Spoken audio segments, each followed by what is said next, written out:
Yep. Righto. So whenever you're Welcome to the Lighthouse Financial Advisors Money Over 50 podcast with Dallas Davison and Michael Hogue. This information is general in nature and does not take into account your objectives, financial situation or needs. Therefore, you should consider whether the information is appropriate for you and your personal circumstances. If you require personal advice, please contact Lighthouse Financial Advisors. Here are your hosts, Dallas Davison and Michael Hogue.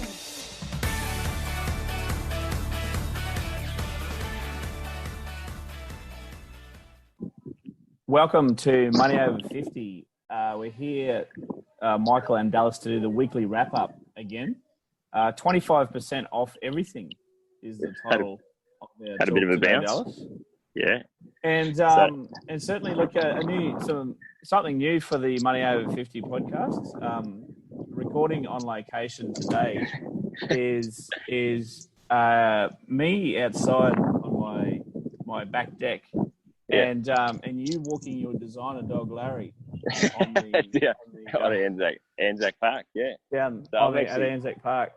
Man, I feel like a single parent at the moment. I've got Larry running around here. I'm actually pushing a pram at the moment as well. So and I'm recording a podcast at the same time. This must be what it feels like.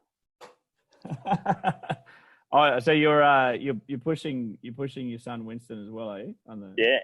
So I've got it all up. Yeah, sure. So if I have to break away to put out a fire, you'll know what's going on. We'll know what's happening. Yeah. So since last week. So just a recap on last Saturday's podcast. Yeah. That was going to go for 5 minutes. I think it went for much longer than that. Yeah.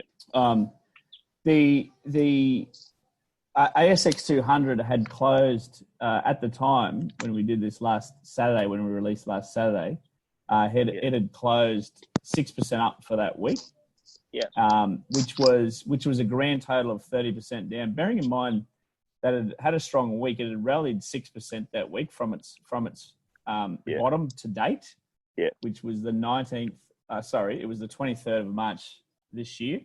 The bottom to date was 36% down, 4,613 points. Yeah. This time last week, when we looked at this, it had a good week. It was up 6%, so that was down only 30%. Yeah. From its previous highest point.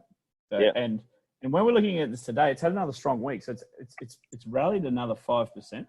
Yeah. This week. So we're down to about 5,300 ASX 200. Yeah.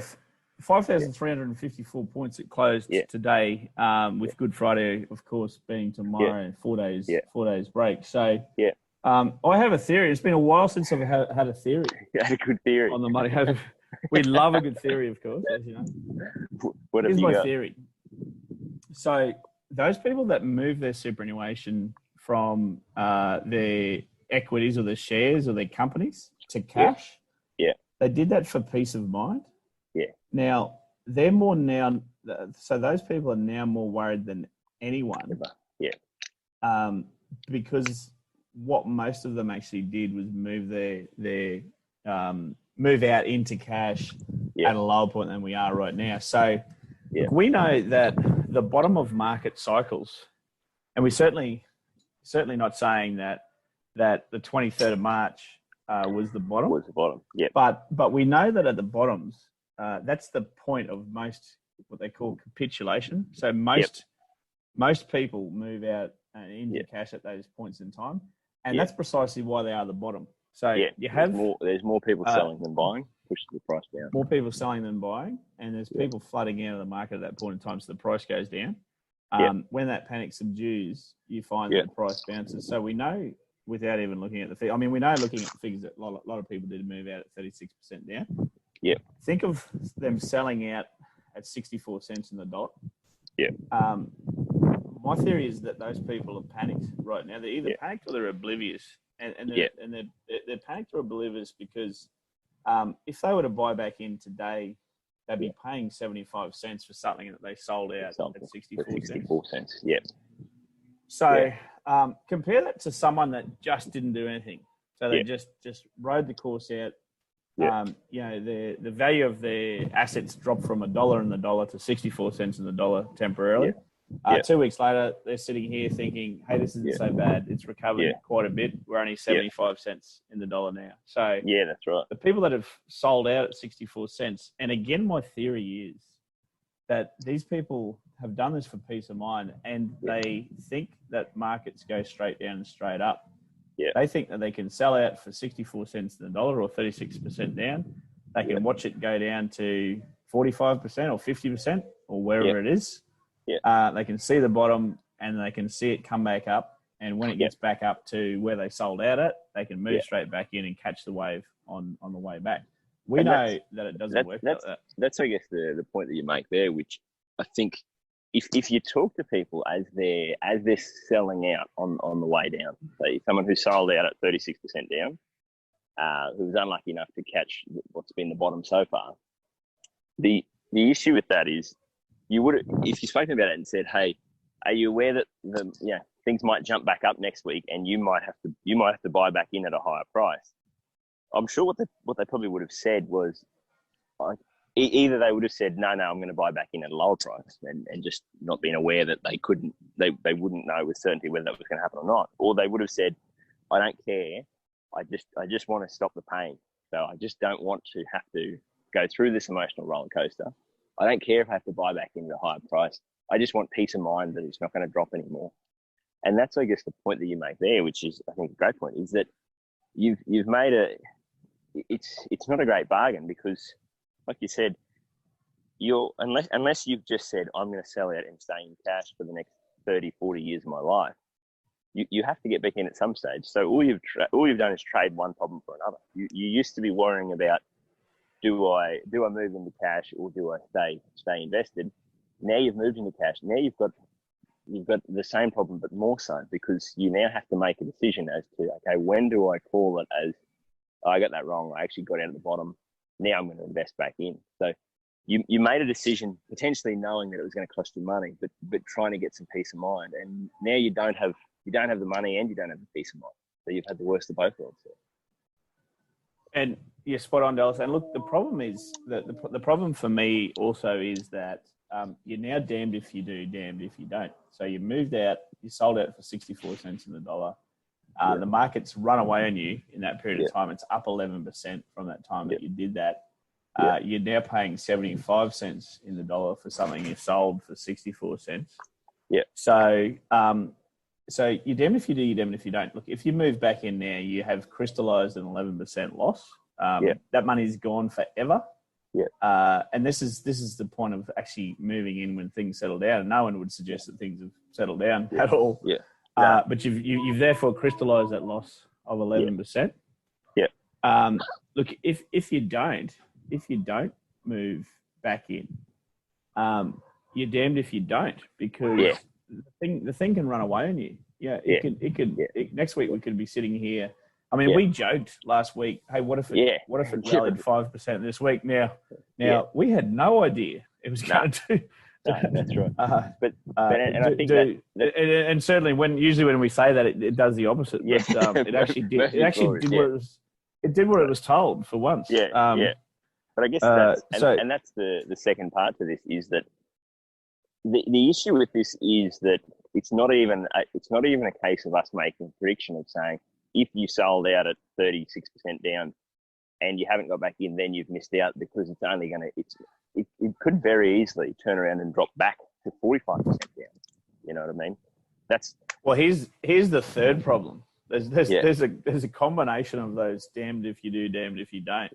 Yeah. It's you do, so you actually move back in, and then the bloody thing drops away again. Yes. Which is so you sell out at 64 cents. Yep. You panic back in and you pay 75 cents. And then it drops back to 64 cents and 60 cents and 55 cents, and you sell out again. Yeah. And then you start the process all over again. So look, and that's a phrase, I remember reading in different reports, and it's a funny way to word it, but they talk about people underperforming their own investments. And that's exactly how you do it. Is that if you look at, if you were invested in something, in a broad group of companies, and the return that they got over 30 years was 10%. You sort of wonder, when they talk about underperforming that investment, that's kind of how it happens. If you like that, panic and sell at the wrong time, and then when things bounce back a bit, you're panicking about not being able to get back in, and so you rush back in, and then when it drops again, you panic and sell at the bottom again. You find that in a lot of cases, people can actually really underperform the actual asset class they've invested in by a huge amount. It's pretty easy to do, really. Absolutely. Look, I've seen those studies, and it's not just a slight underperformance. It's had you set your money in this for 20 years, the return would have been 10% per annum. Yeah. What did the average investor that was invested in that receive? It's like 4% or 3.8% or 3%.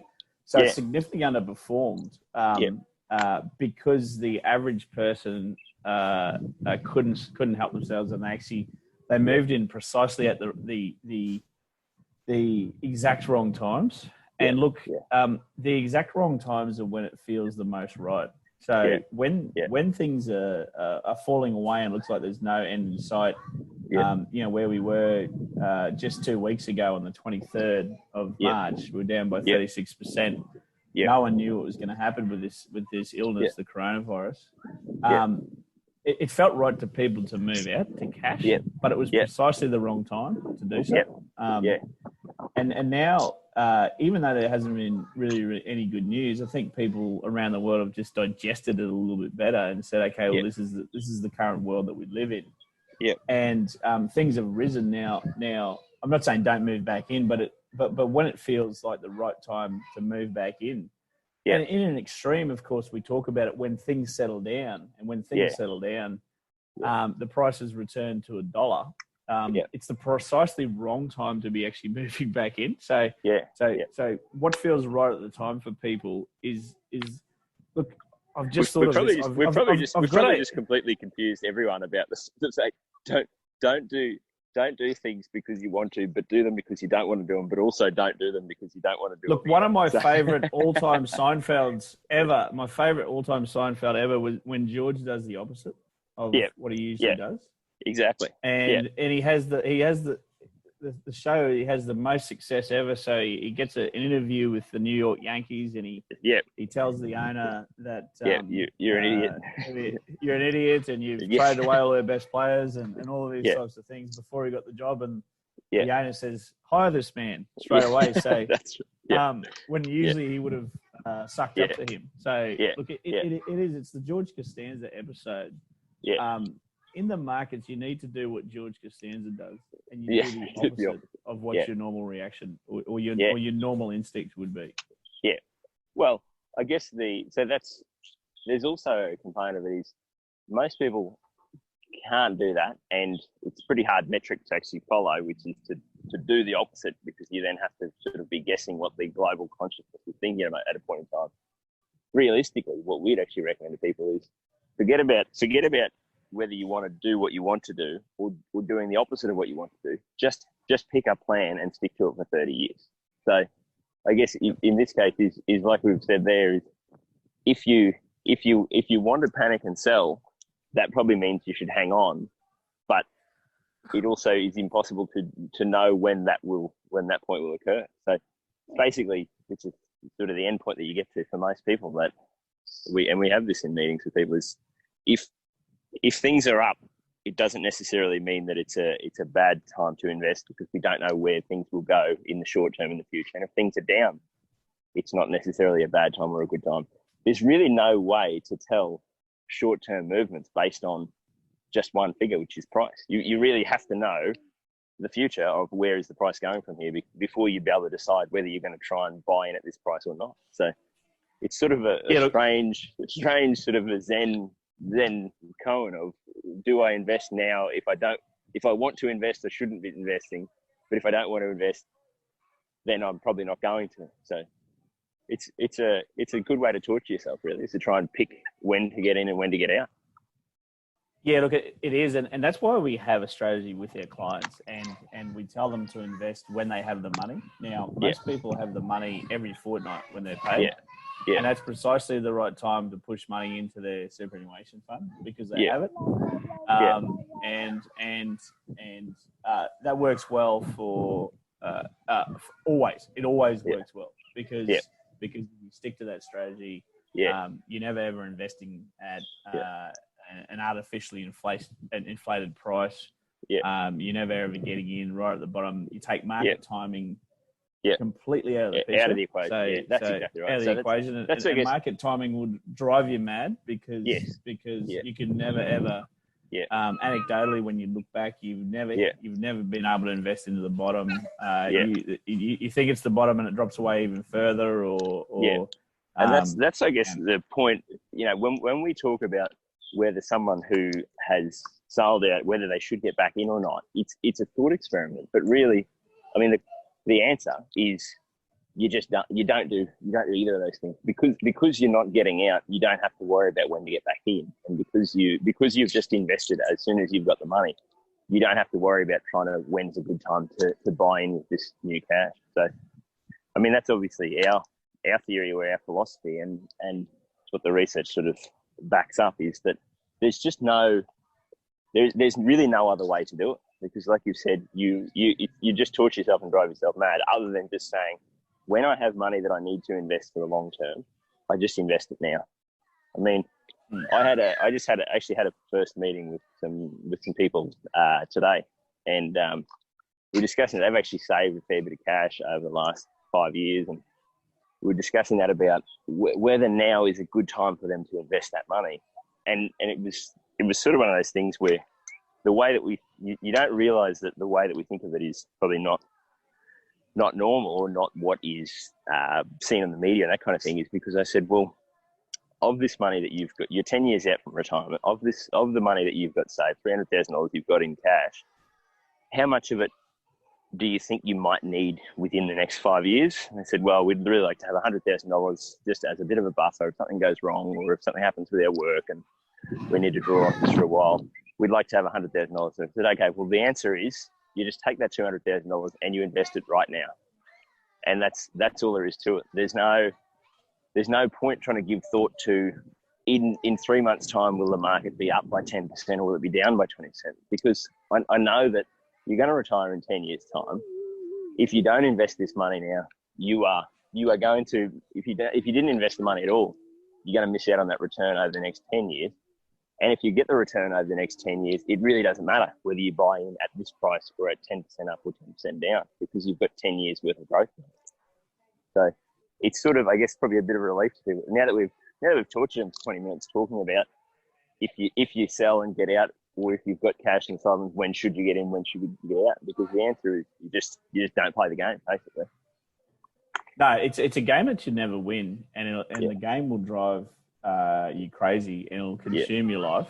And I mean, we always say that the energy that you put into playing that game, if you actually put that energy into doing what you get paid to do now and what you're a specialist at, you make so much more money than you would by playing that game with the market. So, and I think that's probably something. If you look at our clients over the last month, some of them probably listening to this, and I think that's probably what they would say of the value that they have gotten. It's not that we're experts that have gotten them out before things dropped and will get in at the very bottom, or we've basically given people permission to not play the game, to not worry about it, and to just go spend your time and energy worrying about the things that we can control. Make sure that you pick up every dollar of tax savings you can. Make sure that you're not spending more than you should be.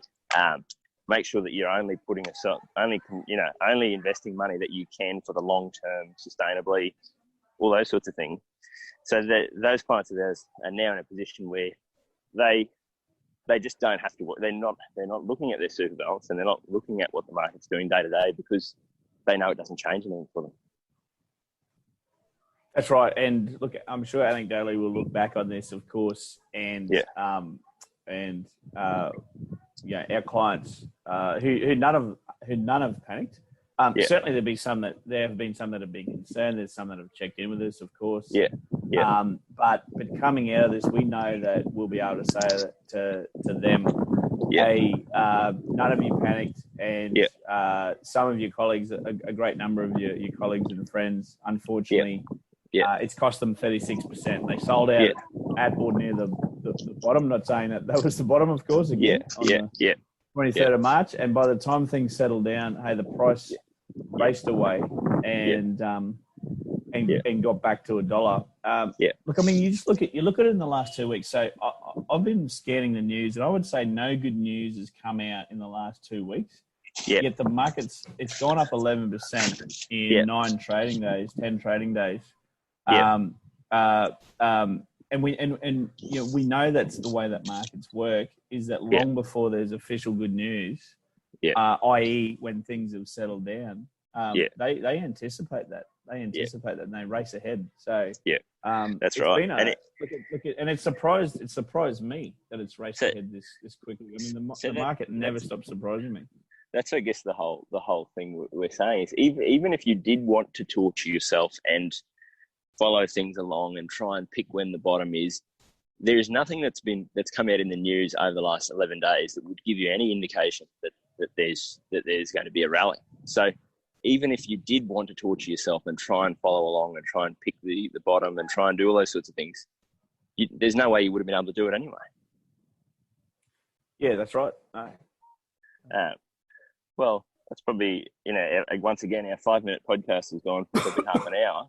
And look, I've got to get home and feed a baby and a dog. So I think we should probably wrap up.